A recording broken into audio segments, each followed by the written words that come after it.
Many have woken up from their slumber to get involved in our elections.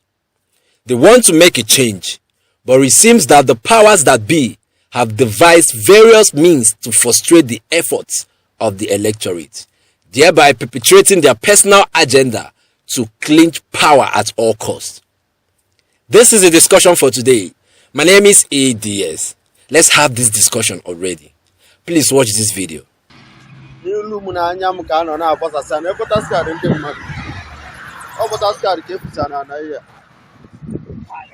Yeah, voters card and them mad. All of them from Abuja. All of them Abuja voters card. Christian name, all of them. Yorubas, Igbos, voters card. Yeah. And I'm a walk anyhow. I talk about himself. If you can't pull up, you man only go man.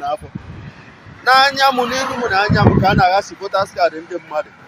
Anama Bagay on that day I got Sina. When I got check here, I said a front here.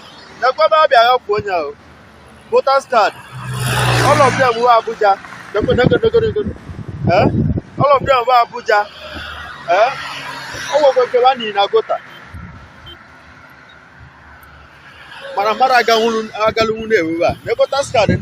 For the sake of the language barrier, I will explain. The man in the video said, "These are people's voters' cards dumped on the streets by unknown persons. These cars were dumped before my very eyes. All of these cars are residents in Abuja bearing Yoruba and Igbo names. Some were dumped in the gutter, but I cannot go there now. This is what we queue up for in hours to get. Some people couldn't even get it. Those that theirs are out, see where they've dumped them all." This is the height of it. How can people suffer to register for PVC? Some even closed their shops for days just to be part of next year's election. All of these efforts have been frustrated already. Instead of delivering these cards to the owners, they chose to dispose them, thereby disenfranchising the owners from voting and exercising their civic responsibility to vote. Only in Nigeria. Now, the coalition of the United Political Parties, CUPP, have disclosed what they call the APC agenda to rig 2023 general elections. Watch this video. Gentlemen, during the just ended continuous voter registration exercise, from our intelligence, some of the APC control states had access, I repeat, had access to INEC registration machines and conducted their own registration process. This time, not with human beings, they used hundreds of thousands of computer-generated photos and faces, passport photographs, calendars, photo albums, and in fact, any human face they could lay their filthy hands on, including the country and including outside the country and especially Africa. They went as far as Jamaica, New Zealand, and Brazil to pick photos and names. Knowing that a day like this will come and the press will ask questions, we painstakingly and very carefully monitor these people as they had authority and approval from the highest level of political leadership. So I tell you, we have here documentary evidence to show you. We have here documentary evidence to show you that what these people have done. We shall make them available to you so that you will see for yourselves. Gentlemen, let us explain to you that what these people did. These machines were to be located in various government houses or other designated places in the 22 states of the APC that were involved. They had trained personnel who were able to use only one fingerprint to register hundreds of thousands of persons. They had access into the system, and this fake registration have all passed through successfully into the database. This alleged plot is geared towards upturning the will of the people at the polls come 2023 general election by the All Progressive Congress APC. Registering imaginary persons as eligible voters for next year's elections is something I can't explain. Now let's check out the names of these imaginary figures and how they relate to our indigenous names using Imo State as a case study. Watch. We shall now use the register in Imo State to demonstrate what we have termed the Omoma magic, as this plot was cooked from Omoma and sold to the nation. The Imo State Governor, my own state, is from Omoma ward in Oru East local government area of Imo State. I want to show this to you. Give me.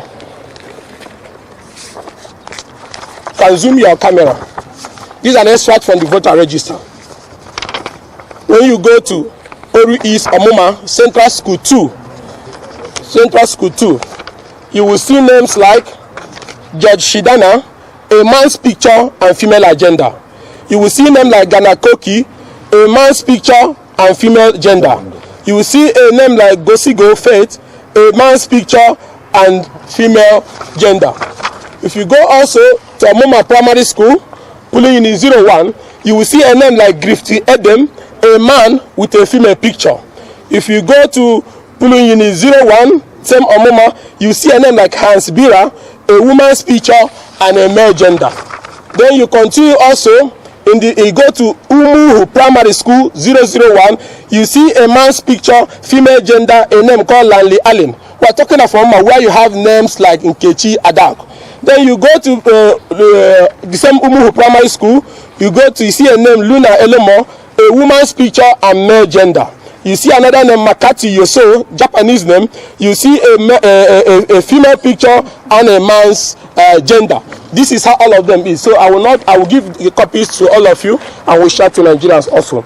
Now, when we went through the register, we discovered thousands of these foreigners in the register with names such as Grifty Edem, Hins Bray, Flood Gary, Ford Scott, Ghana Stella, Hood Killer, Heron Drake, Gruti Silas, Lenley Allen, Luna Amo, Lower Zafana, Makati Yuso, Muru Amba, Morone Lee, Maurice Dankwam, Navarro Dankwam, Tyson Kata. They are all in their thousands in Hope Uzadema's village, Omoma ward in Imo State. We are using Omoma and Imo as a test case of what have been done to over 18 states in the country.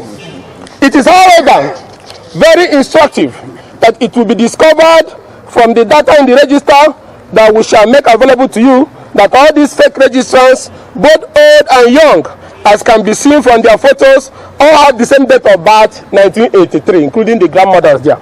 Nigerians will also see new registrants, which are, when you go to page 4 of this, you will see people that were born in 1900, 1902, 1912, 1913, 1931, all in Hope Uzadema's village, registered among this new registration. What is this? Are the perpetrators of this crime this dumb? Matching a female picture against a male gender. And then look at the names these people answer. How are these names even indigenous to us as a people? And then they assigned 1983 as the year of birth to all of them, with some having the year of birth as 1900. How is this even possible? As regards this illegal voters registration, what are the important questions to ask so we uncover those that have committed this crime? Here are the important questions to ask. Watch. It is right to ask some questions to the APC, the presidency and security agencies. Who generated these photos and these foreign names whose real identities are exposed when you search them from the Google? How did the APC and their agents and those behind this monumental fraud get access to the INEC machine with which they committed this heinous crime?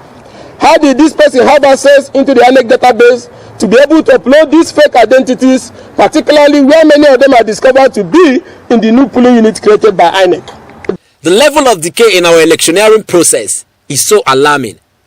How did these guys gain access to the INEC portals to register these imaginary voters? Who compromised among the INEC staff to make this happen? Indeed, this is Nigeria.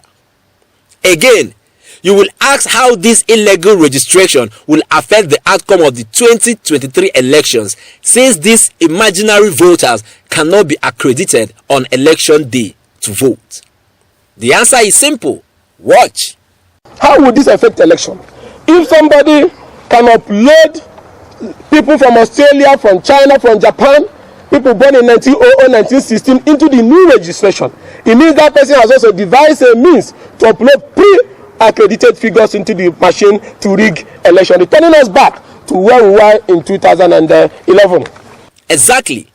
If they can have access to the INEC portals to do this, then they also have unlimited access to accredit these imaginary voters from their end and rig the elections.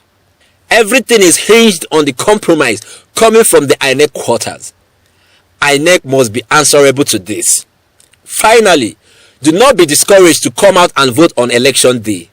All of this distraction is to make us lose focus to achieving the Nigeria of our dreams. I'm very sure INEC has heard about this situation and are ready to sieve the voter register until all of these imaginary names are flushed out.